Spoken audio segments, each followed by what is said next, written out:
Access Fort Wayne offers reflections of our community. Production facilities provided by Access Fort Wayne are a service of the Allen County Public Library. The views and opinions expressed do not necessarily represent those of Access Fort Wayne, the Allen County Public Library, or any other supporting organizations. For more information about creating your own television program with Access Fort Wayne, call 421-1250.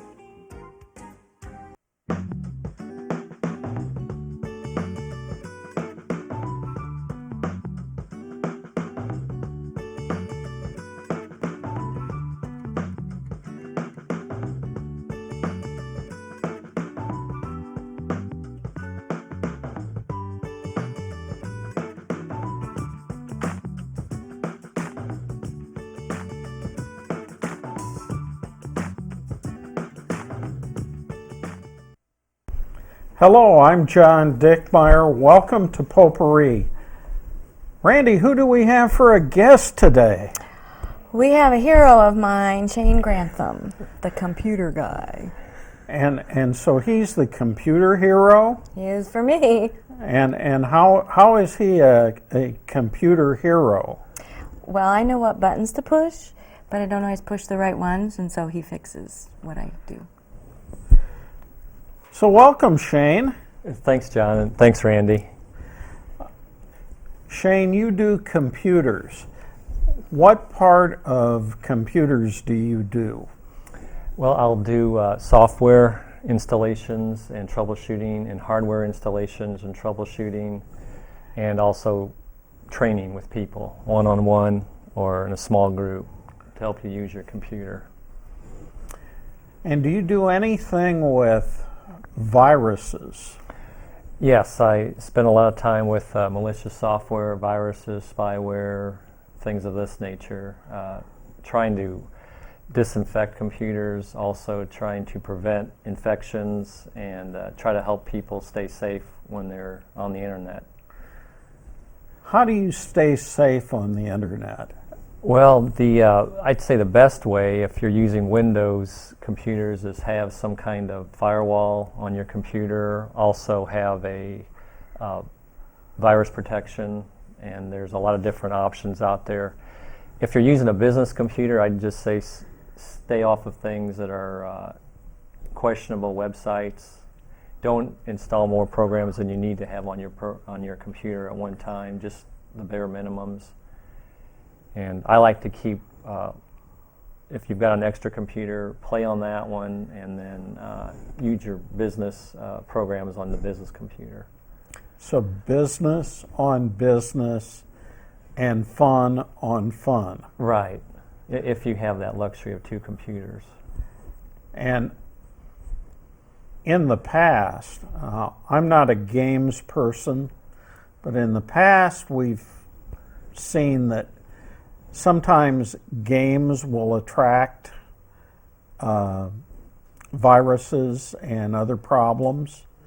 Is that true? Well, I'm not a gamer either, John, so it's hard for me to speak from experience on that. But I would say they like to package, meaning people who write software, malicious software like viruses and spyware, they will package it in something that looks very pleasing, like maybe a game or a download. A lot of ways you can also get infected if you download, say, music, movies, cracked or hacked software without having to pay for it. They will package things as a payload inside of it. So if it's a site that you're not sure about, maybe stay away from it as far as getting infected. But games, I think you could possibly get infected that way also if it's a cracked version of a pay site. You talk about downloading music and movies. How can you be more sure that you're safe by paying for them? I mean, you said something. The free ones, are those ones you should be aware of? I'd be cautious of it. I don't actually do it myself. I did it one time a long time ago, but things like there was a site called Napster, and I'm the other ones are escaping me, the names of the program, the sites, the websites. So I would just, if you have virus protection on your computer, some kind of program in a firewall, I'd have that running when you're downloading things. But if some of the free sites they can get compromised that way. So be leery of free sites. And do it on a computer you're not real concerned about. Don't do it on your work computer, because I've seen instances where people with a business computer, they've infected themselves in it, and then their business information gets compromised, or it gets really embarrassing for when I come in to clean things up. I'll bet. How about the choice of operating system for your computer? Does that have any effect upon viruses? You'll hear different sides of that. In my opinion, I like Linux computers and maybe Macs, although I know more about Windows computers because that's what most of my customers are, and I probably have more Windows computers in my own business than I do the other ones. But I think the Windows operating system is more susceptible to security threats and viruses. I know my Linux computers, I really haven't had any problems with those at all as far as infections, and Macs as well. I have one Macintosh, but I'm not really well versed in Macs as I am with Windows and maybe Linux computers. I'm not saying they're perfect, Linux or Macs, but you're going to see a lot less problems with those computers. Yet most of the world is it's a Windows world out there, Microsoft Windows. But then we also have to think about Android systems too, and more portable, like tablets and smartphones use an Android operating system. Right, and I have an Android smartphone and an Android tablet, and I do have I can't remember which product I have on there, but it's a security software virus protection on it. It hasn't caught anything yet, but I haven't done anything really crazy on it on my smartphone. I do have some apps like for social media and like Dropbox and some of the other Skype, some of the internet-based programs. But I have been reading that you need to be aware if you've got a tablet or a smartphone that it's probably a good idea to have some kind of protection on it as well, security program. I have a tablet. Never thought of that. On my tablet, I don't think I actually do yet on it. I don't use it a lot, but I may want to try and download it. But I think the smartphone is something that a lot of us are using, that we probably need to have that secured in some way. There's like AVG, Sophos, and I can't remember the other ones. I think Komodo has one. In fact, that's what I think I'm running on my smartphone. So, I know one of the things that I appreciate when I see you at networking is you share tips on how people can protect themselves. And one of the tips that you always gave that I never listened to until I had a problem was backing up your system. Okay. Do you remember that? Yeah. And I back it up now, but maybe you could talk a little bit about that. Okay, sure. I'm really hoping I'm not the only one in the world. No, you're not. Okay. And that's an issue that I help a lot of people with when I can. And it's very simple. On your computer, you have a hard drive. It's a mechanical device, electrical mechanical device, and it can fail. And people can also accidentally delete files that you can't recover. So the best thing is have some kind of, I'd say, a local copy, which would be like an external hard drive, which would be a USB device that would plug into your USB port. And it acts like another My Computer if you're in Windows, another drive. And there's sometimes software that came with the computer that you can run and it automatically backs up. The things you want to back up are things like documents, files, pictures that you create yourself. And what I say is you can't go out to the store and buy it.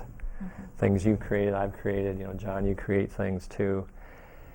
and you need to make a copy of it somewhere else other than your local computer, your local hard drive. USB drives, thumb drives are popular too that use USB ports.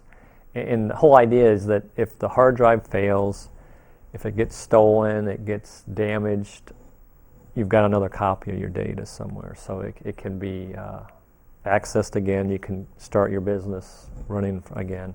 And very important too, some people forget about their favorites on their Internet Explorer or their Firefox web browser, your favorites. That's a lot of times people forget about that. If you've got 30, 40, 50 websites that you've got stored, that's something you can back up to an external hard drive. Email, if you do anything locally like with Outlook or Outlook Express, you need to copy that off to a hard drive, either manually or automated, something like that. And with everybody's probably heard or hearing about internet-based things, cloud-based things, and you've got like Carbonite, Dropbox, SugarSync, there's a lot of them out there. That's another place you can store your data. But backing up your data, that's really important, because when I come in to do a data recovery or your computer won't start anymore, and if you haven't backed it up, we're hoping we can get the data off if it's not damaged so much. We'll have to send it out to a specialized data recovery place. I'm not a specialized data recovery place, but I'm pretty good half the time usually, or 3/4 of the time, to get data off of computers. You did a great job when I... Did I get yours back? Okay. If anything you didn't get back, that's I right. forgot I had, so it was irrelevant. Yeah, we got lucky in that. You got the majority of the That's good. material. Usually, I found that the easiest to recover are the hard drives that are mounted inside the computer. And when you work with a lot of external drives, particularly some of the thumb drive, if you accidentally delete, you may have a real time, you may never recover those. So a hint that I would give is when you're trying to fill that hard drive, copy, don't move. That's a good idea. And at least for a while you've got two copies, one on the portable, removable, and one on the computer itself. Right. So I have Comcast. Should I be backing up my emails? Comcast, you could if you wanted to. Comcast and most online emails, they're residing on their servers, wherever that is in the world. So your email's actually there. It's not local. If you're using something like an Outlook or Outlook Express or Thunderbird or some of those, I believe they would be local. So you don't really need to, but I'm sure there's something could get lost. I know I'm a Comcast also person, and I haven't lost anything that I'm aware of. But you can back things up there also. There's ways to do that. I don't know about that. Yeah, I'll show you sometime. Yeah, good. Let's talk about the cloud stuff, because I'm familiar with Dropbox because we've talked about it. Mm-hmm. So I save my stuff to this cloud thing. How is it secure? That's a good question, and I'm not really sure how to answer that because I use it myself, and I honestly can't say that it is perfectly secure. And I just did write an article on this on my website a couple days ago. What I suggest people do is don't put just one copy up on the cloud in a Dropbox or a iCloud or CloudMe or any of those cloud-based storage facilities. Make sure that you've got a copy of whatever's up there, because there's no guarantee it's going to be there. Now, I haven't lost anything that I know of yet on the cloud. There's other services I think that you can pay for possibly that maybe would ensure that you would never lose it. Carbonite? Yeah, Carbonite's one of them. I actually have never used it, but I have some clients that use it, and you hear that. I've heard of it. Yeah, you hear that heavily advertised on technical computer shows. You'll hear that advertised a lot. I would just don't put one copy up there. And I've read articles where you shouldn't put anything really sensitive up there either, because there is no guarantee that it is in someone else's control, and you can't control what other people are doing with it. But I myself, as a computer professional, I use a lot of cloud storage. Explain cloud stuff. Well, it's basically a website that you're renting to hold a copy of your data, files, pictures, whatever. It would be similar to having, you know how you save things locally to your computer or to a flash drive. You're saving it up to the internet. It's hard to say where it's actually saved at, you know, wherever the company's located. It could be anywhere in the country or the world. There's another thing I do with mine. If you're lucky enough to have your own server, you can actually save things to it remotely. But for the average person, it's kind of hard to do, but it can be done. I save some of my things on my server that way too.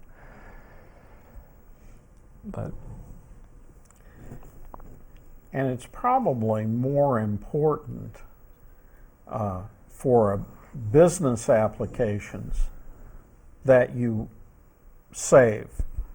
And that doesn't mean that personal applications are not important, but with business applications, there are legal requirements for keeping certain documents, financial and otherwise, and if you don't have copies, or if you lose copies, you could be in a world of hurt legally not to have those. So you need to make more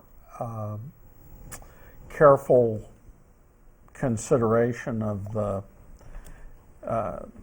backup and also the virus, the implications for virus taking out your computer. Right. And another thing I want to caution people too is if you have an external hard drive that you're backing things up to, and that's your only copy, you need to back that up too, because I've had clients that had everything on their external hard drive because their local drive had filled up, and then the external hard drive died. And then I have to data recovery, and luckily the last place I had, we got their files back, but that's the only copy they had. So, you know, a lot of times it's good to have two copies of things that are on your hard drive. Take one off site, because if something happens in the localized area of your computer and your external drive's connected to your computer, there goes everything. Your whole company's gone. So have something off site somewhere. I think I know one of the clients that you had that, and the business in this case was very, very sensitive, because there were a lot of third-party records on this external drive. And, you know, you just need to pay proper due diligence to all that stuff and make sure. And if you're keeping records for someone else, then you really do, number one, need to have appropriate backup, and number two, you need to have that plan B, and someone like Shane is oftentimes plan B. No, it's pretty much plan A for me. Thanks, Randy. Okay. So let's talk about your website. There's a lot of information on your website available to anyone that's free. What kind of things do you have on there? Okay. Probably the most popular area is my resource area. That's where I have programs you can download. I didn't write them. They're just links to things like, the Komodo Internet Security, Safari web browser. You know, if you'd like an alternative web browser to Internet Explorer, you can download different ones like Safari, Opera is on there. I have, a list to Dropbox which we've been talking about if you want to download that and install it on your computers. I've got a site called Reference Desk or RefDesk, which is a lot of information on there. I think I've got a link to Skype on there, just all kinds of things of that nature. Do you still have Sandbox in there? You know, that's a good question, John. I think I do have it on there, but, you know, I haven't used that for so long. I remember I used to use that 3 or 4 years ago. We're going to have to tell the people out there what Sandbox is. Okay, the Sandbox is it's a piece of software that you install on your Windows computer. I don't know if there's a Linux or a Mac version, but it's a Windows program that isolates a program like a web browser in its own. You can think of it as a jail cell or a sandbox that will not jump into the rest of the computer's operating system and affect other things. And I used to run a web browser inside of that. And the thinking is if you go to a malicious website, which there are ones out there that can actually infect your computer, it would keep it isolated. Or if a virus jumped into the program that you had in the sandbox, it would stay protected there. But yeah, I'll have to look that up again. I see so many programs nowadays that it's hard to go back to some of the older ones that I used to use. And here again, you know, the area of computers, this is not something where once you learn it, you know it, because things are always changing. Yeah, that's a constant thing I'm always dealing with, is staying up on the latest problems, latest software, newest operating system, like Windows 8 is coming out. So I've been using it for a long time. So when someone says, hey, I've got a Windows 8 computer, I can say, well, I guess I can help you with that instead. I've never seen it before. Don't know what to do with it. It changes all the time. And I don't know how you keep up with it. Yeah, you have to embrace learning and always want to learn new things. That's just how, you know, when I started doing this, I said, you're never going to stop learning because you're going to be a dinosaur if you do. So that's just how I do things now. How long have you been in computers? Well, I say around 20 years, but it's probably been longer. So the first computer I really used that resembles something we use now is probably in 1980 in college. So that's, I used an IBM PC, the real IBM PC with the floppies, the dual floppies, no hard drive in it. And oh, yeah. The ones that took up the whole wall. Well, no, not that bad. It wasn't an ENIAC or something from the 50s. I wasn't born yet then. But it was a fairly, by today's standards, it was large piece of equipment with a large television monitor, or a real little monitor that was green screen. Yeah, I was going to say the same thing, a green screen, right. Oh. No color. No graphical user interface, no GUI. No, it was interesting. I know you want to answer this question because maybe not. I'm going to ask, how do you market your business? Okay. Well, I met Randi and John, you two, at this type of advertising. It's called networking, business-to-business networking, people networking. There's all kinds of names for it, but it's people that go to a location on a regular basis, usually weekly, and there's a meeting held. Everyone has a chance to say what they do, who they are. And after and before the meeting, you usually can talk to each other and find more about each other. So networking groups have been great for my business.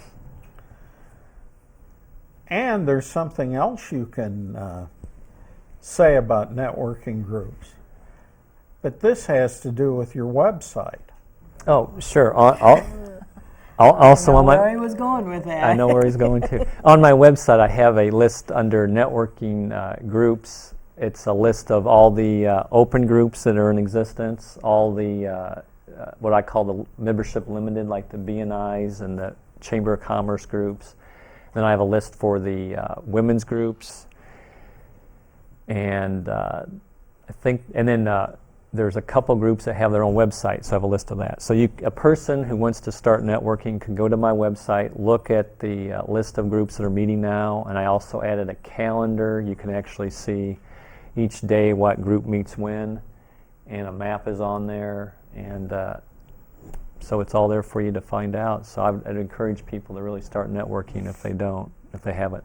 So if they want to start networking tomorrow or whenever, next available network group, they go to your website, Yes.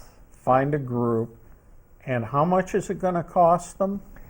Usually it's very minimal. It's free or $2 or $3, most of the open groups. Now the BNIs and the chamber groups have costs usually associated with those. And I would encourage anyone going to a networking group, or I would contact the contact person on my website first, or email them, or find them on Facebook or LinkedIn or something like this. And just find out, make sure the group's still meeting. It probably is, but just let them know you're going to come out for the first time, and I think that would be a great icebreaker for you and the person who's running the group. I remember the first time I went to networking. I was scared to death. I called Bob Norris and talked to him and went there, sat out in the car for probably 5 minutes thinking, I'm out of here. I'm not going in. Then I thought, well, I'll just go in and sit quietly. So I did, and then realized I had to talk for just a moment. But everybody was so friendly. Nobody was staring at you. I mean, everybody had to do it the first time. Sure. So it's been a great experience. It has, hasn't it? Yeah. Mm-hmm. It's been great. Yeah. I met you to work on my computer. Right. You know, I've met so many people from networking. It's unbelievable. All my what I call my business advisors, and you two are two of the people that I look to for advice on anything with businesses, all kinds of things, how to answer the phone, how to handle the phone, interruptions. Oh, yeah. You gave me that advice a long time, a couple months ago. Not just selling your product, but it's also finding people that can help you with other areas that you never knew about. Oh, it's unbelievable how much I've been helped by it. I was at a client today because of a networker 4 years ago connected us. So it's unbelievable. People just don't know what they're missing if they're not networking. And many times I don't need somebody's service, but yet, for example, my sister needed something done, and I could recommend someone and feel safe that I was giving her a good recommendation. Mm-hmm. Yes. Well, what is a final word, Shane? Final word. Well, be safe out there on the internet. Check out networking groups. If you've got a computer that's working fine now, keep using it. And thanks for having me on the show. Thank you, Shane. I'm John Dickmeyer. This has been Potpourri. Have a good day.